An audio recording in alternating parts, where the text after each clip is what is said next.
Hey, what's up you guys? Welcome back to my channel, or welcome if you're new here. My name is Dorinda, and today we're going to be talking about all the books I read in April. So just a little bit of some stats. I did read 8 books in April. I am kind of in my Animal Crossing obsessed era. I have been playing that more than I have been reading, but I think 8 books is still fantastic, so I'm very proud of that. And for a little bit of like a genre breakdown, I read 1 romance book, 2 mystery books, 2 fantasy books, and 3 general fiction / kind of historical fiction. We're going to be doing the same thing we did last month, and that was going by genre. So if you want to skip around in the video, please do if you're more interested in different genres than others. Keep in mind, I will be putting spice rankings on the screen. If you do want to get more information on how I rate them, definitely check down below for my spice ranking scale. So that's kind of all the bases that I want to talk about. So let's just jump right into these books. Also, if I sound sick, I am. So bear with me now. So the first genre that we are going to be talking about is romance, and I only have one. So that is going to be It's a Love Story by Annabel Monaghan, and I rated this 4.75 stars, and I absolutely love this book. I was not so surprised because I did absolutely love Nora Kossoff's script as well, but this one was just so good because the main characters, the couple in this book, reminded me a lot of me and Jackson, my husband. So I felt like I was like living through them. It made me have like memories of me and my husband's past, and there was like certain scenes that literally me and Jackson have done, and I just really love that about this book. In this book, we are following our main character Jan, I think it's Jane. And she was a child star, and now she is a like movie producer. She wants to get this movie running, and to do that, she tells her boss that she knows this famous country music guy named Jack, I think his name is that his name? Yeah, Jack Quinlan, that he can play a song for her movie. And it was so funny because when I read that, I was like, this is giving Sing 2. You know how he says that he can have this guy play a song in the production and then he has to like go find the guy. It was literally that in this book, but obviously a lot different. So what's really fun about the couple is he is like the cinematographer who decides that he's gonna like help her because his family knows Jack, or like he's setting up a venue for Jack. So he's like, how about you live with me and my family in our like beach town in New York, and we can ambush Jack together. There is just like forced proximity in this book. There's a lot of beach talk because we're going to like the beach. There's also like cookouts, there's surfing, and there's just like a lot of summer vibes in this book. So I highly recommend that you read this in the summer. But I just really loved our main character, like the girl. She was just very relatable. She kind of likes to put up like a front of who she thinks these guys that she's dating likes, because she feels like if they actually get to know her, they're not going to love her. I don't know. The way Annabel Monaghan writes characters makes them so realistic, and it was just so fun. Like, she reminds me of Catherine Center in the way that her females are like very fun, and I'm literally laughing out loud to a lot of parts of this book. So I just overall highly recommend this book. I think you should pick it up, and definitely pick it up this summer. I think that you cannot go wrong. Next genres that we're going to be talking about is our mystery books, and I read 2. And the first one is All In by Jennifer Lynn Barnes. This is the 3rd book in the Natural series. If you don't know the Natural series, it's a YA mystery series where we're following characters who are very similar to like Criminal Minds. They are these young prodigies who they have very good talent in different aspects of like profiling, reading people's emotions, even like remembering things. So you're following them like uncovering crimes, and it's just so fun. Like, I did not like the Inheritance games, but the Natural series I do really much enjoy. I'm not a huge mystery person. It can definitely like scare me a little bit, but I feel like because it's YA and there's like friendships in this book, there's relationships in this book, it definitely like waters down the scariness, and that's why I really enjoy this. This one was fun because we are in Vegas, and I really loved the Vegas setting of this book. It was definitely different than the other books, and I really enjoyed that. I also really liked learning more about our character Salone. That was just so surprisingly fun, and I just feel like you don't really hear a lot about her in other books, but in this book you learn a lot more about her, and you just empathize with her and just love her more, and it was just really well done. I also think like the ending of this book was absolutely crazy. The other 2 books, you know, like they wrap up, obviously, like kind of like a Criminal Minds episode, but this one wrapped up and then more. And then you're like, wait, what?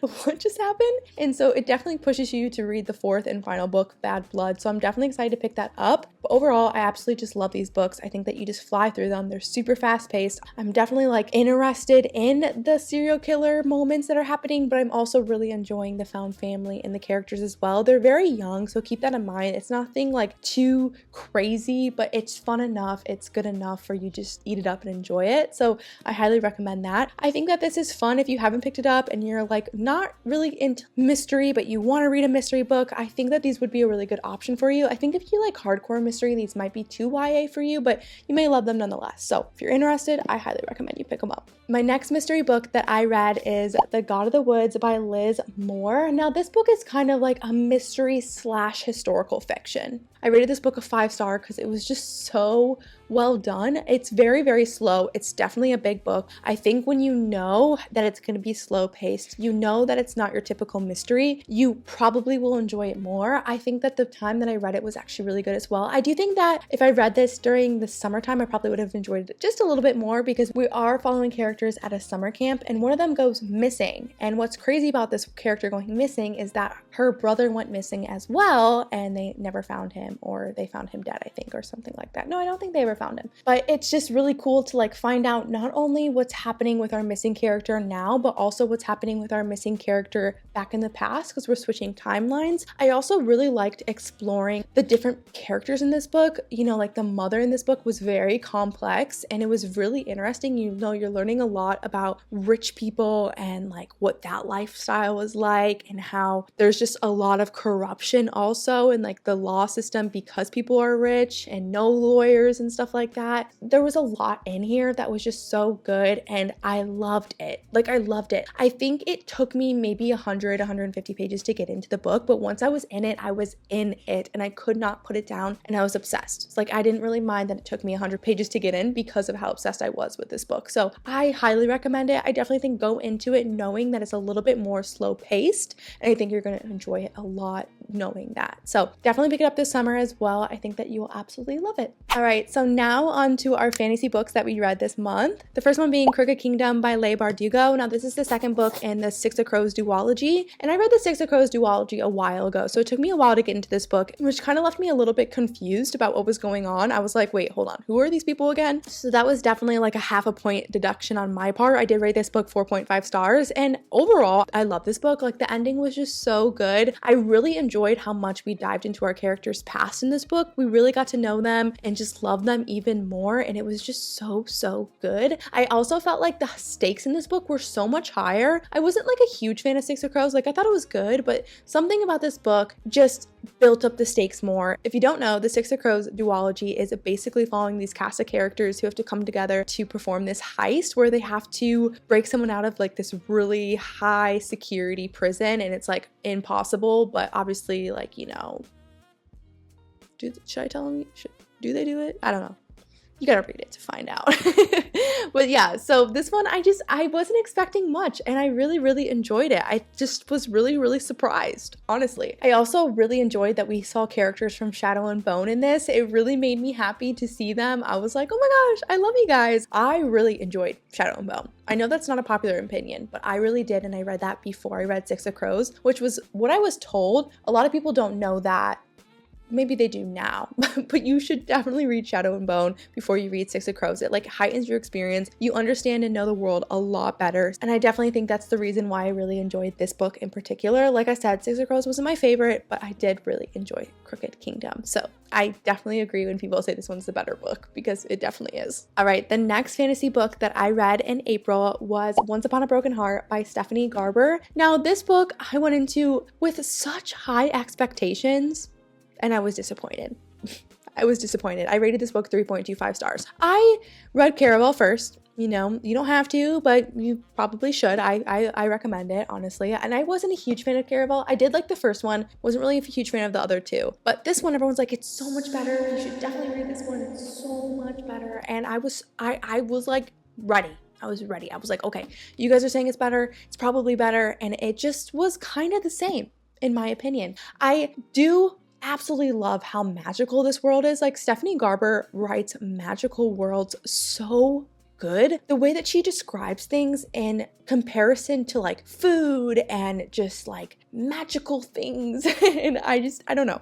I'm not really good at describing things, but this book was so magical, so whimsical. I loved that about this book. I also love the mixed media that she adds to her books with like letters and newspapers. In particular in this book, I also know like Caraval has like mixed media as well. I really enjoy that. It like makes it more fun. It makes the book more engaging in my opinion, and just like you're there with the characters, you're experiencing like what the character is reading at that same time, which I really enjoyed. I just felt like this book was so young. Like I feel like if I read this book when I was younger, I probably would have loved it, but for me it just was like kind of like cliche. It was like I feel like I've read stories like this before. I definitely think the plot was good enough to read, and I definitely was interested, but it was kind of like, okay, this is just a little bit cliche, and it was a little bit young for me, so I wasn't a fan of that. I didn't want to pick it up when I wasn't reading it. I didn't want to pick it up. I was like, I guess I should. That's just my thoughts on that. I know that's an unpopular opinion. I will read the rest of the series. Maybe I'll love the second book more because I know everyone loves that book. So